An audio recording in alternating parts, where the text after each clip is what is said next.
AP సర్కార్పై Janasena నేతలు తీవ్ర విమర్శలు గుప్పించారు. డాక్టర్ బిఆర్ అంబేద్కర్ కోనసీమ జిల్లా కొత్తపేట నియోజకవర్గంలో ఎన్ని ఇళ్లు కట్టారో చెప్పాలని డిమాండ్ చేశారు. రాష్ట్రంలో ఈ ఏడాది జూలై 2వ తేదీ నాటికి 18 లక్షల ఇళ్లు కట్టించి ఇస్తామని ముఖ్యమంత్రి జగన్మోహన్ రెడ్డి ప్రకటించారని, ఆ లెక్కన నియోజకవర్గంలో నిర్మించిన ఇళ్ల లెక్కలు వెల్లడించాలని డిమాండ్ చేశారు. ఆ party incharge Bandaru Srinivasarao.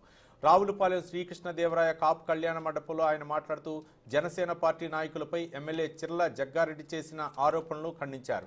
Media సమావేశంలో జగ్గారెడ్డి చేసిన ఛాలెంజ్కి తాము సిద్ధంగా ఉన్నామని పేర్కొన్నారు బండారు శ్రీనివాస్.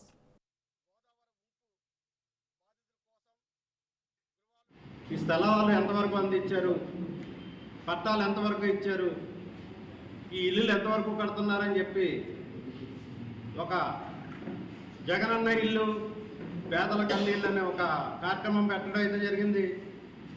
అందులో భాగంగానే 12, 13, 14 తారీఖుల్లో కొత్తపేట నియోజకవర్గ జనసేన పార్టీ తరఫున నియోజకవర్గంలో ఎక్కడెక్కడ జగనన్న కాలనీలు ఇస్తున్నారు, ఎంతవరకు ఈ పూర్తయినాయి అని చెప్పి మేమందరం కూడా జనసేన నాయకులు అందరం కలిసి వెళ్తాం. అక్కడ ఎక్కడ వేసిన గొంగలు అక్కడే ఉన్నట్టుగా ఎక్కడా కూడా కనీసం లేఅవుట్లు వేయటం కానీ, ఒక రాళ్ళు పాతడం కానీ, ఎక్కడక్కడ రోడ్లు వేసినట్టు కానీ ఎక్కడా లేదు.